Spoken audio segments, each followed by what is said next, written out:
इमरान खान साहब तक उनके डॉक्टर्स की एक्सेस का मामला, इमरान खान साहब से उनकी फैमिली की मुलाकात का मामला, दोनों मामले आपके सामने रखूंगा। इस्लामाबाद हाई कोर्ट में हमने एक पटिशन दायर की जिसमें हमने सदा की कि ये 3 doctors, Asim, doctor Faisal, doctor Smeena, इनको इमरान खान साहब तक रसाई दी जाए।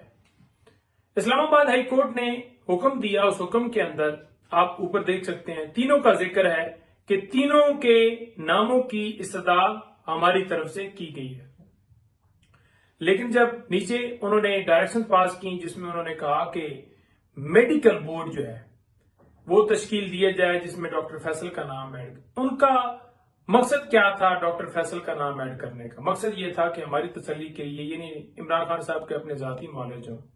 अब तीनों में से अगर उन्होंने एक का नाम दिया है तो उनका मकसद ये था कि इनकी तसल्ली के लिए एक डॉक्टर डाला जाए, कोई भी डेफिनेटली इन्होंने 3 दिए, 3 में से एक रखा है तो इनकी तसल्ली हो, इनका अपना जाती नॉलेज हो।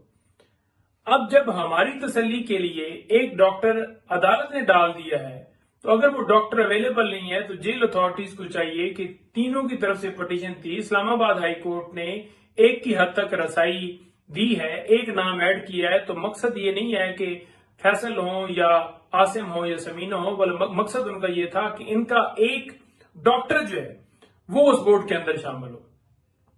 अब जेल अथॉरिटीज ने क्या वारदात डाली, उनको पता चल गया ऊपर से कि जनाब चेक कर लिया होगा ना कि डॉक्टर फैसल तो अवेलेबल नहीं है, वो तो पाकिस्तान से बाहर हैं, सारा रिकॉर्ड आ जाता है कौन आया कौन बाहर गया। तो उन्होंने कार्रवाई के लिए मुझे कल फोन किया कि आप डॉक्टर फैसल को भेजें। मैंने कहा जी कि वो तो है नहीं, डॉक्टर आसम और ये ऑर्डर भी है और एक नुमाइंदगी है, तो लिहाजा हमारे एक डॉक्टर की एक्सेस जो है वो जो दे दें, उनकी जगह पर हम ये भिजवा देते हैं। बेसिकली मकसद तो ये है ना कि हमारा नॉलेज हो, हमारा अपना डॉक्टर हो। तो उन्होंने कहा जी हम आपको बताते हैं।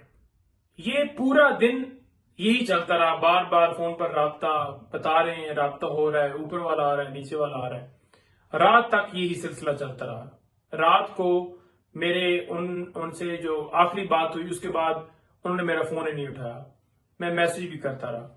अच्छा, इस लम्हे में ये सारा जब अमल हो रहा था, दूसरी तरफ जो मैं उनसे ये कह रहा था कि उनकी जो फैमिली की तरफ से एक पिटीशन दायर की गई थी इस्लामाबाद हाई कोर्ट में, जो नौरीन आपा है उन्होंने एक पिटीशन दायर की थी। उस पिटीशन के अंदर उन्होंने भी एक्सेस अपनी मांगी थी कि फैमिली की यानी हमारी मुलाकात की इजाजत दी जाए।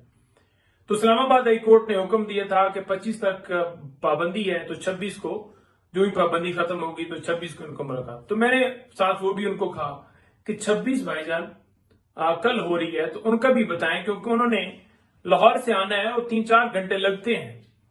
तो वो भी साथ इसी तरीके से, यानी मेडिकल वाली भी बात हो रही थी और दूसरी उनकी फैमिली की, उनकी यानी नौरीन आपा की मुलाकात की भी बात हो रही थी।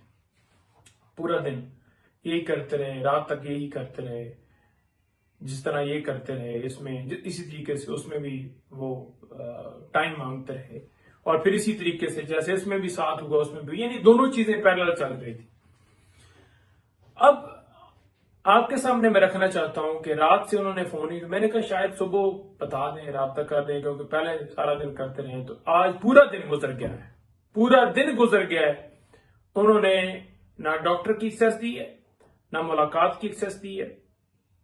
तो आपके सामने मौकफ रख रहा हूं कि ये फंडामेंटल राइट्स की पाबंदियां हो रही हैं, ये लोगों के बुनियादी हकूक का ख्याल रहे। पहले झूठे मुकदमात में अंदर डालो जेल में, फिर उनके ऊपर पाबंदियां लगाओ, सख्तियां करो, जेल के अंदर सख्तियां करो, फिर उनकी फैमिली के ऊपर मुलाकात के ऊपर पाबंदी लगाओ, वकला की मुलाकात के ऊपर पाबंदी लगाओ। इतनी सिक्योरिटी के थ्रेट्स थे। तो 17 का जो बहाना बनाया गया था एसयू कॉन्फ्रेंस का, वो तो गुजर गई, उसके बाद कौन सी कॉन्फ्रेंस हो रही है? और फिर अगर इतनी ज्यादा सख्ती थी तो फिर 2 दफा कैसे मुलाकात होगी?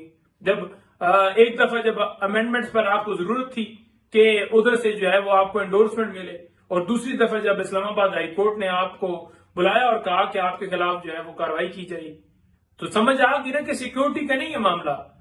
कैदी वहां पर है, जेल अमला वहां पर है, बाकी तमाम लोग क्या वहां से सारे निकल गए? क्या सारे इजलास एसयू कॉन्फ्रेंस का अडयाला जेल के अंदर हुआ है?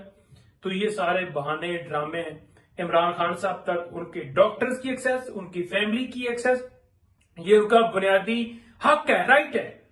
आप ये नहीं छीन सकते, आप ये नहीं कर सकते, और ये मुसलसल किया जा रहा है। मकसद सिर्फ क्या है कि आप किसी तरीके से उनको तोड़ें। ना आप इमरान खान साहब को, ना उनकी अहलियत को, ना उनकी बहनों को, उनकी फैमिली के किसी मेंबर को, उनकी पार्टी के किसी मेंबर को, उनके किसी वर्कर को आप नहीं तोड़ सकते। ये सिर्फ आपके वो शेयर करने हैं जो दुनिया देख